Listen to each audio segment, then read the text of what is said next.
اعوذ باللہ من الشیطان الرجیم بسم اللہ الرحمن الرحیم مولا یصلی وسلم دائما ابدا علی حبیبک خیر الخلق کلہم محمد سید الکونین والثقلین والفریقین من عرب ومن عجم۔ حاضرین گرامی قدر، ماہ رمضان المبارک کی ان بابرکت ساتوں میں آپ کا میزبان عاشق علی داؤدی پروگرام حقیقت رمضان لیے آپ کی خدمت میں حاضر ہے۔ آپ دیکھ رہے ہیں N22 نیوز۔ میں اپنے معزز مہمانوں کا تعارف کرواتا چلوں۔ جناب حضرت علامہ مولانا پیر غلام حسین چشتی شیرازی صاحب زیدہ مجدہ ہمارے اسٹوڈیو کی زینت ہیں، اور ان کے ساتھ حافظ محمد طاہر شیرازی صاحب اور جناب قاری محمد شفیق احمد نقشبندی صاحب ہمارے اسٹوڈیو کی زینت ہیں۔ میں اپنے تمام معزز مہمانوں کو اپنے اس اسٹوڈیو میں آنے پر دل کی اتھاہ گہرائیوں سے میں خوش آمدید کہتا ہوں، اور میں اپنے موضوع سخن کی طرف جا رہا ہوں، اور میں ماہ رمضان المبارک کی ان بابرکت ساتوں میں آقا علیہ السلام کی ایک حدیث کوٹ کرنا چاہ رہا ہوں۔ میرے آقا نے اس حدیث کے راوی ہیں حضرت ابو ہریرہ۔ میرے آقا علیہ السلام نے فرمایا کہ کچھ لوگ ایسے ہیں جو ماہ رمضان المبارک کی ان مشقتوں کو فقط بھوک اور پیاس ہی برداشت کرتے ہیں، اس کے فیوز و برکات حاصل نہیں کر سکتے، اور کچھ امتی ایسے ہیں جو قیام تو کرتے ہیں لیکن قیام کرنے کا جو اصل فیوز و برکات ہیں وہ حاصل نہیں کر سکتے۔ میں اپنے پہلے مہمان قاری قرآن کی جانب بڑھ رہا ہوں، اور جناب قاری شفیق احمد نقشبندی صاحب سے میں گزارش کروں گا کہ آپ تشریف فرمائیں، اپنی خوبصورت صوت و صلات کے ساتھ آیات بینات کی تلاوت کی سعادت حاصل فرمائیں۔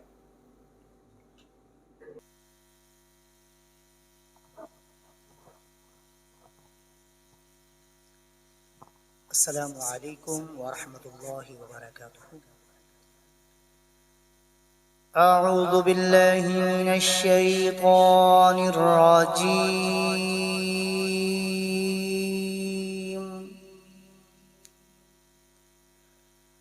بسم اللہ الرحمن الرحیم۔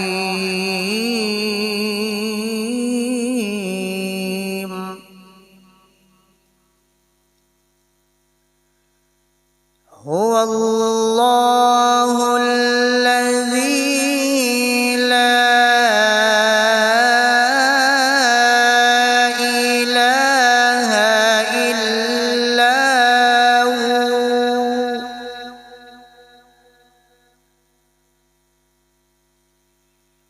عالم الغیب والشہادۃ هو الرحمن الرحیم۔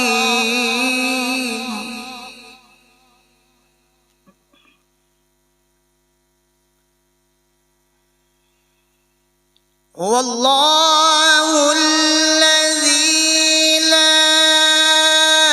الہ الا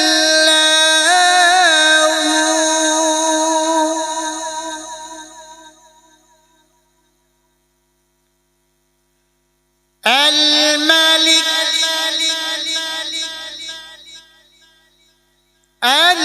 القدوس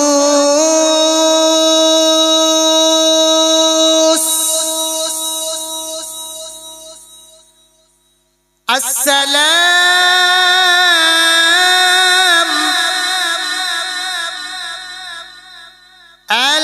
المؤمن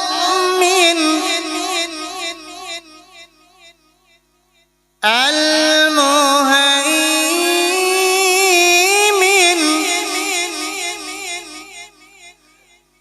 العزيز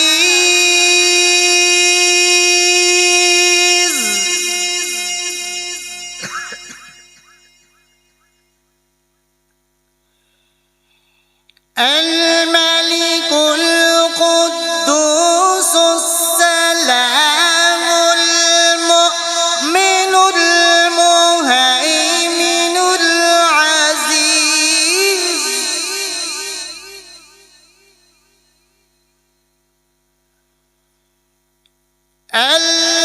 المهيمن العزيز الجبار المتكبر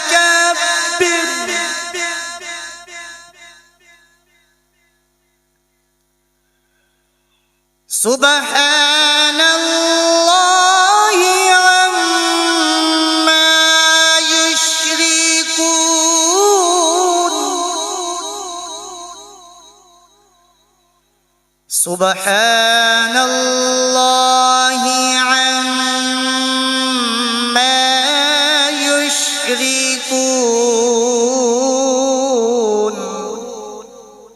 صدق اللہ العظیم۔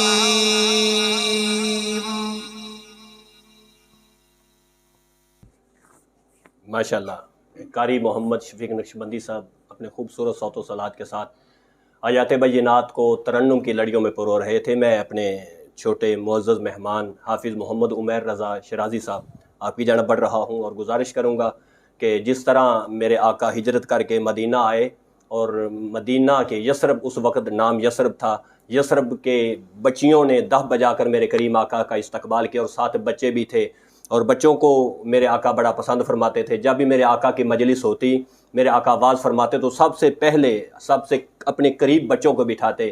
بچوں سے بڑی شفقت تھی میرے آقا کی، اور ہم نے بھی آپ سے وعدہ کیا ہوا ہے کہ جو نیا ٹیلنٹ ہمارے ہاتھ لگے گا وہ ہم آپ تک لے کے آئیں گے، اور آپ سے بھی گزارش کر رہے ہیں جو دیکھنے والے ہیں کہ آپ کے اندر بھی کوئی حضور کی نعت خوانی کا، کوئی تلاوت کرنے کا ٹیلنٹ موجود ہے تو آپ ہمارے چینل N22 نیوز پر رابطہ کر سکتے ہیں۔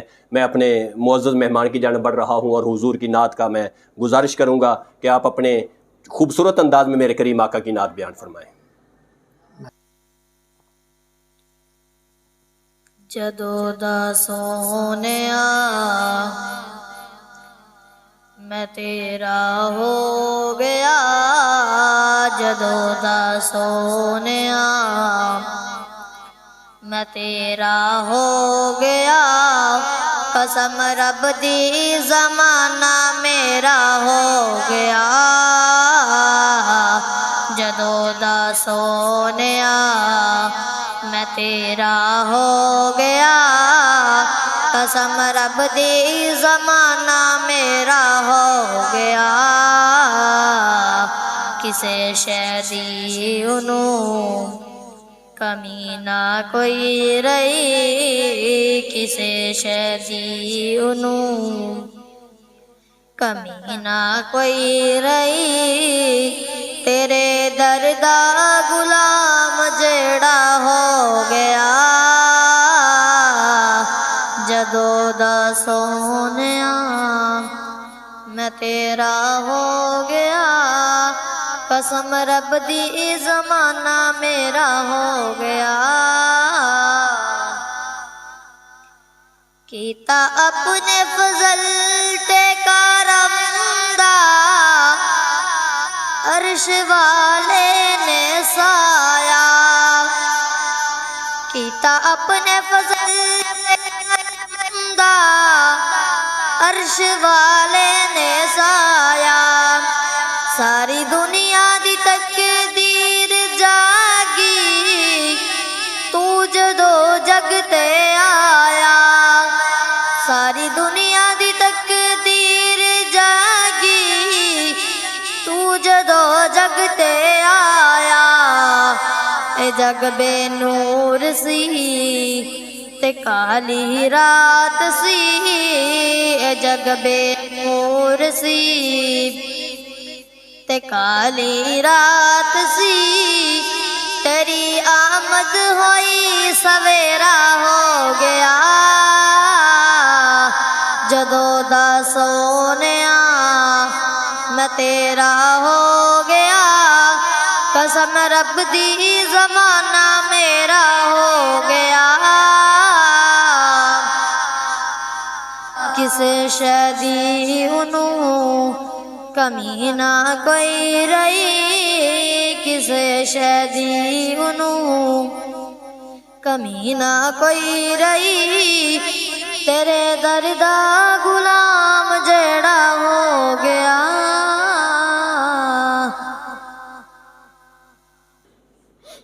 ماشاءاللہ، حافظ محمد عمیر رضا شرازی صاحب اپنے خوبصورت آواز میں کریم آقا کی بارگاہ میں اپنی حاضری پیش فرما رہے تھے۔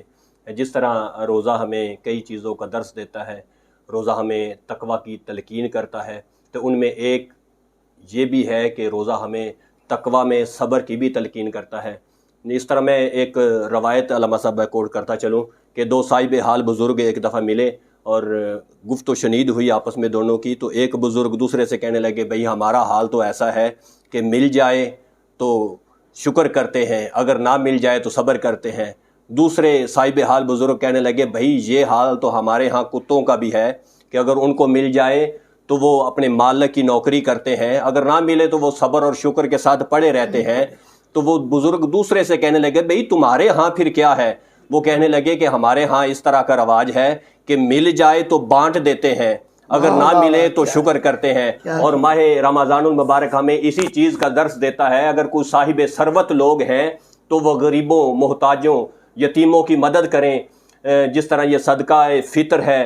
اس کے علاوہ بھی کئی عوامل ہیں کہ ہم غریبوں کی مدد کر سکتے ہیں۔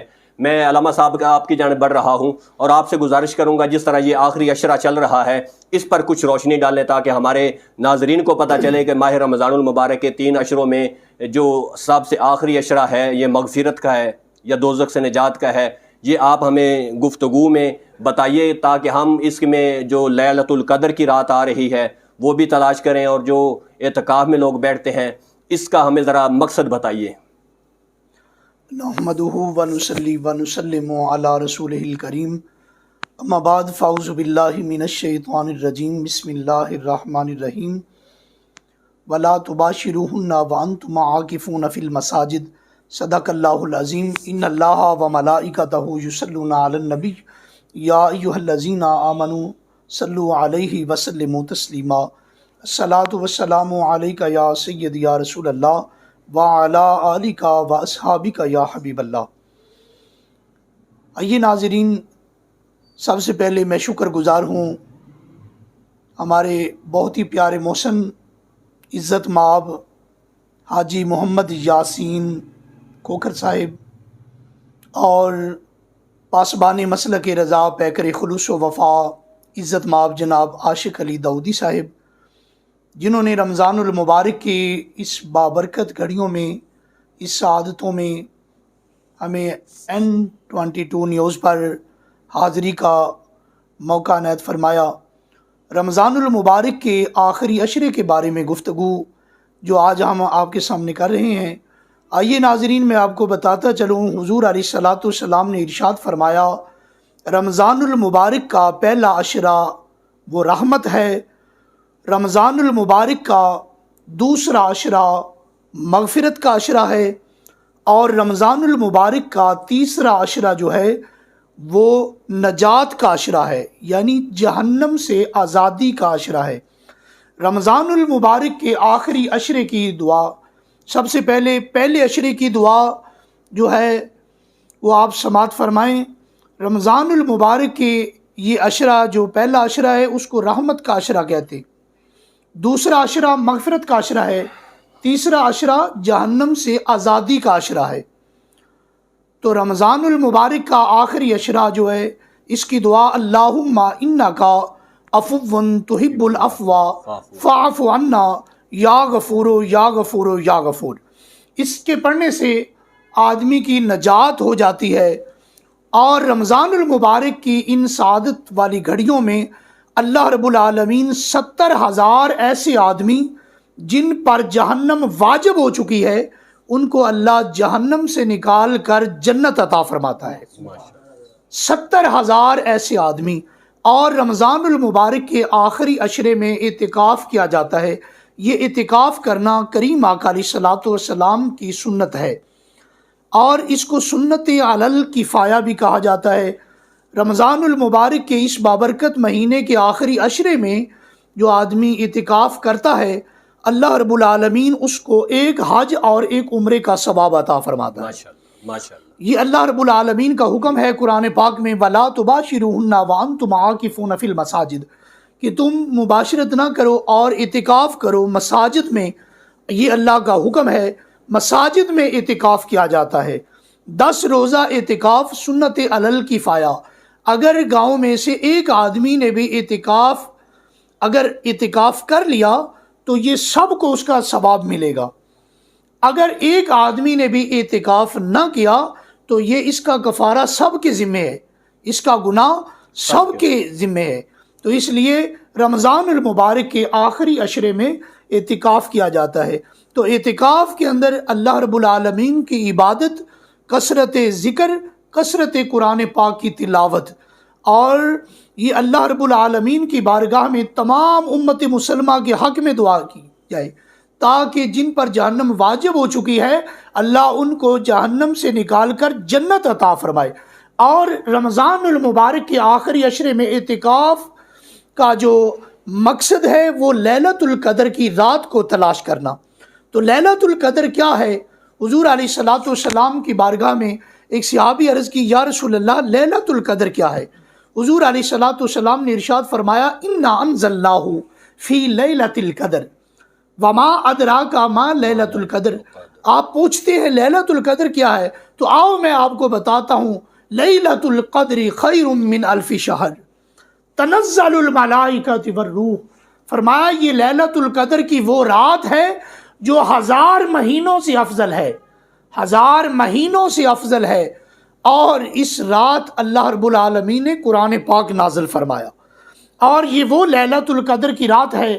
اس رات میں آسمانوں سے فرشتے نازل ہوتے ہیں، اللہ فرشتوں کو حکم دیتا ہے، اے میرے فرشتوں زمین پر پھیل جاؤ، جا کر تلاش کرو ان لوگوں کو جو مساجد میں اپنے رب کے حضور سجدہ ریز ہیں، اور اس رات کو وہ عبادت کر رہے ہیں، اپنے رب کو راضی کر رہے ہیں، اپنے رب کی رضا کے لیے اپنے گناہوں کی تلافی کر رہے ہیں، اپنے گناہوں کی معافی مانگ رہے ہیں۔ تو فرشتے آتے ہیں، مساجد تلاش کرتے ہیں اور دیکھتے ہیں کہ کون وہ خوش نصیب لوگ ہیں جو اس رات محو عبادت ہیں۔ تو فرشتے یہ اللہ رب العالمین کی بارگاہ میں پہنچتے ہیں، عرض کرتے ہیں، مالک و مولا تیرے حکم کے مطابق ہم روئے زمین پر گئے، جا کر دیکھا حضور کی امت میں کچھ لوگ ایسے ہیں جو اس رات عبادت کر رہے تھے، قرآن کی تلاوت کر رہے تھے، نفل و نوافل پڑھ رہے تھے۔ اللہ فرماتا ہے، اے فرشتوں گواہ بن جاؤ، میں ان کے تمام صغیرہ کبیرہ گناہوں کو معاف کر دیا ہے۔ ماشاءاللہ۔ اور یہ رمضان المبارک کا آخری عشرہ یہ بہت ہی برکتوں والا، رحمتوں والا اور نجات والا یہ عشرہ ہے۔ تو اس عشرے میں کثرت عبادت، تلاوت کلام پاک اور نفل و نوافل، صدقہ خیرات اور صدقہ فطرانہ جو ہے غریبوں، محتاجوں، یتیموں، مسکینوں کی امداد کی جائے تاکہ وہ لوگ بھی ہمارے ساتھ خوشیوں میں شامل ہو سکیں۔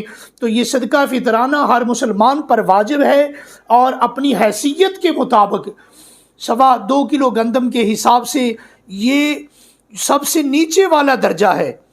اگر اللہ پاک نے انسان کو مرتبہ اور مقام بھی عطا فرمایا ہے، صاحب حیثیت ہے، مالدار ہے، تو وہ اس سے بڑھ کر صدقہ فطرانہ ادا کرے۔ جیسے جو ہیں 4 کلو جو ان کے حساب سے اس کی رقم ادا کی جائے، یا 4 کلو کھجور ہے اس کے حساب سے اس کی رقم ادا کی جائے، یا کشمش یہ ایک میوہ ہے یہ جو مہنگا ہے اس کے حساب سے آدمی یہ صدقہ فطرانہ ادا کرے۔ جس طرح یہ دولت کے لحاظ سے اللہ نے مرتبہ اور مقام عطا کیا ہے، کسی کو زیادہ رزق عطا کیا ہے، تو وہ لوگ اپنے مال میں سے یہ صدقہ خیرات کریں۔ یہ صدقہ خیرات جو ہے یہ ہمارے گناہوں کا کفارہ ہے، اس سے بھی گناہ معاف ہوتے ہیں، غریبوں محتاجوں کی امداد ہو جاتی ہے، مدد ہو جاتی ہے، اور ہمارے لیے یہ ذریعہ نجات بن جاتا ہے۔ تو عزیز بھائیوں، یہ رمضان المبارک کا آخری عشرہ جو جاری و ساری ہے، اور یہ رمضان المبارک کا مہینہ یہ بڑی تیزی سے گزرتا جا رہا ہے۔ تو ہمیں چاہیے، حضور علیہ السلام نے فرمایا، بد نصیب ہے وہ آدمی جس کی زندگی میں رمضان المبارک کا مہینہ آیا اور اس نے اپنی مغفرت نہ کروا لی ہو۔ تو اس لیے عزیز بھائیوں، یہ اللہ رب العالمین سے مانگنے کا یہ مہینہ ہے، مالک کی عطا کا مہینہ ہے۔ اس میں اللہ پاک عطا فرماتا ہے جو آدمی دعا کرتا ہے۔ اور رمضان المبارک کا جو روزہ رکھنے کے بعد سارا دن اللہ کی رضا کی خاطر گزارتا ہے، جب افطاری کا وقت قریب آتا ہے اس وقت اللہ فرماتا ہے میرے اور میرے بندے کے درمیان جو پردے ہیں ان کو اٹھا دیا جاتا ہے، پھر جب وہ بندہ میری بارگاہ میں دعا کرتا ہے میں اس کی دعا کو قبول کر لیتا ہوں۔ تو عزیز بھائیوں، اس رمضان المبارک کی سعادت والی گھڑیوں میں دعائیں خیر کرتے رہا کریں، اپنے عزیز و اقارب کے لیے دعائیں کریں، اپنے لیے کریں، اپنے رشتہ داروں کے لیے کریں، اور اللہ رب العالمین سے اپنے گناہوں کی معافی مانگیں اور اللہ کی بارگاہ میں دعا کریں تاکہ اللہ رب العالمین ہمارے گناہوں کو معاف فرمائے۔ اللہ رب العالمین ہمیں عمل کرنے کی توفیق عطا فرمائے، آمین، وما علینا الا البلاغ۔ بہت شکریہ۔ میں اپنے تینوں مہمانوں کا شکریہ ادا کرتے ہوئے جناب حضرت علامہ مولانا پیر غلام حسین چشتی شرازی صاحب، حافظ محمد عمیر رضا شرازی صاحب اور قاری شفیق احمد نقشبندی صاحب، آپ ہمارے اسٹوڈیو کو ٹائم دیتے ہیں۔ اللہ تعالیٰ آپ کو اس کاوش میں دین کی خدمت ہے، اللہ تعالیٰ آپ کو تقویت عطا فرمائے، علم و عمل میں مزید اضافہ فرمائے۔ اپنے میزبان عاشق علی داؤدی کو اجازت دیجیے اس نیت کے ساتھ، اس یقین کے ساتھ کہ آپ جڑے رہیں گے ہمارے ساتھ۔ آپ دیکھتے رہیے N22 نیوز۔ السلام علیکم ورحمۃ اللہ وبرکاتہ۔